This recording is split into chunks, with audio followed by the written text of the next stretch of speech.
Hi Brigitte, I'm going to do your feedback in English just so everyone else can follow along.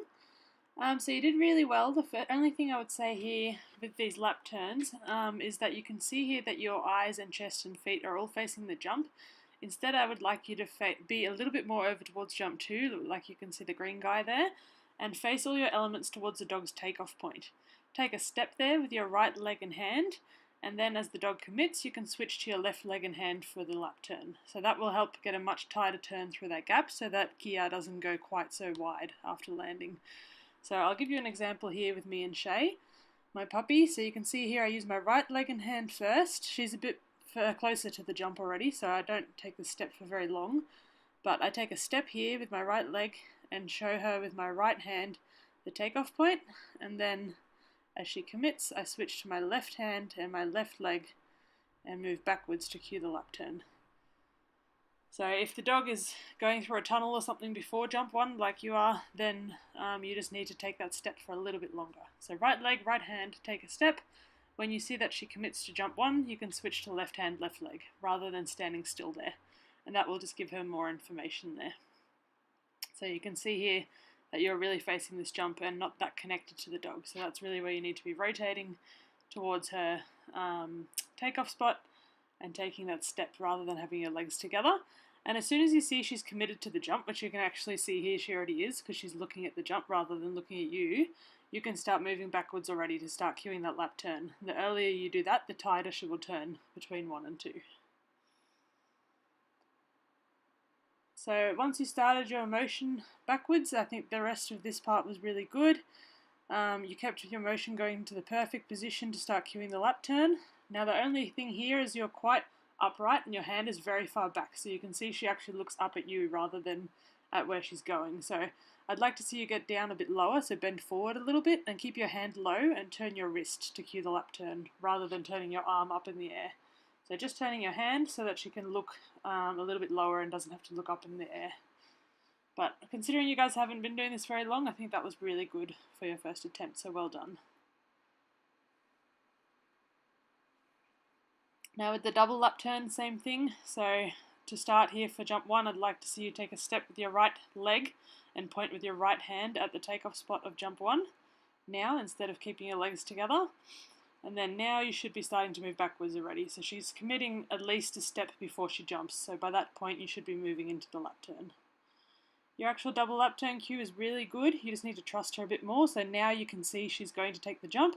You need to start already rotating into that front cross. So you should be halfway through the turn by now so that you're facing the back wall of the arena rather than still facing the jump. Because you're moving forwards facing the jump, she lands very wide here. So try to start that turn much earlier so that she gets more information more early. So now you're turning. You should be turning before she actually jumps. But again, the mechanics are really good. It just all needs to be a little bit earlier. So have some trust in her. Now the forced front crosses were good. I like your position here. You could maybe be a fraction further back, but really not much. I would like to see you moving a little earlier. So now you can already start rotating. So probably 1 or 2 steps earlier. So that you're not facing her for quite so long. So help her know where to go next rather than facing her for longer than you need to. You can also here take that step towards jump 1 like you do with the double lap turn to help make that turn a little bit tighter. So here take a step first with your right leg and hand and then switch into this position, and that will help get this turn here a lot tighter. Here make sure you're looking at where you want her to go. Try not to look directly at her, so more down to where you want her to be. And for the Yako turn, you can start moving backwards now 1 or 2 steps. So that when you actually do your Yako turn, you're already halfway down the bar, only because she's a small dog. So if you do your Yako too early, she could actually jump back over the bar again rather than going around the wing. So try to move a couple of steps backwards for her so that you can do the Yako when you're roundabouts in the middle of the wing and she's caught up to you. But again, considering a lot of this is new for you guys, I think that you're doing so well.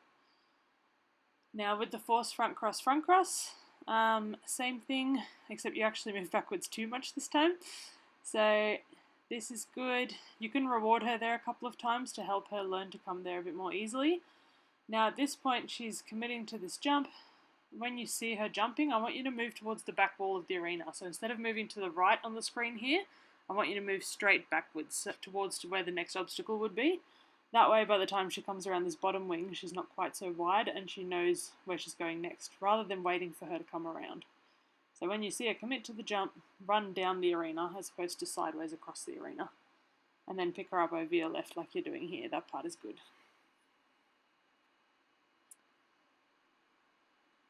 So you don't actually have to move out of her way there. If you move forwards, you will be out of her way anyway, and she'll have a tighter line as well.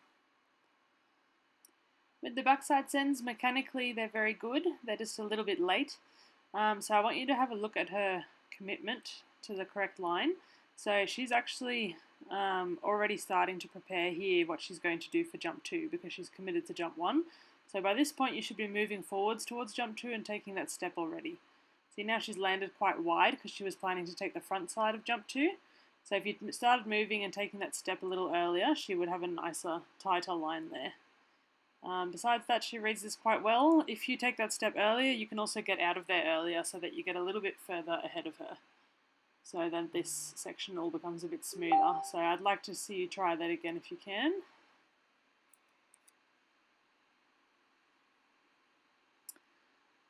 With your backsides and false turn, so same thing, you just need to start moving earlier. By now you should be taking the backside step already towards jump 2. But the actual false turn is good. So you start it nicely. You could probably turn out of it towards jump 3 a little earlier. So she's already committing here to coming on the correct line. So just straighten up a bit earlier. But otherwise, that was very nice.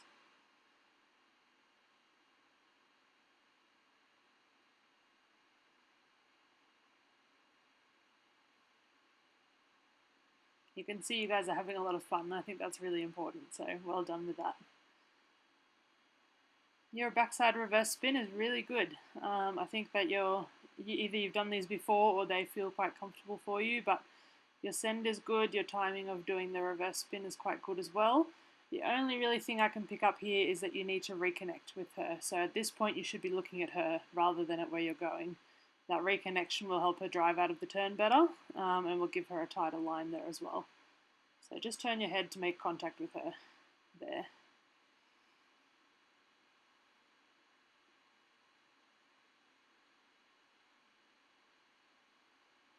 Now for your flip, this is quite a difficult technique, so to be already doing that at this stage is very impressive.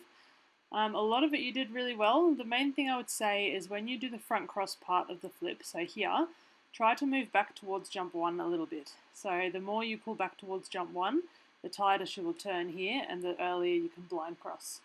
So because you moved more towards that off-course jump, she landed quite wide and you had to wait quite long before you could do the blind cross. So try to start moving towards jump 1 earlier, and then you can do your blind a little bit earlier and that'll be clearer there. But you still understood it really well, so awesome job guys, and I look forward to seeing your next videos.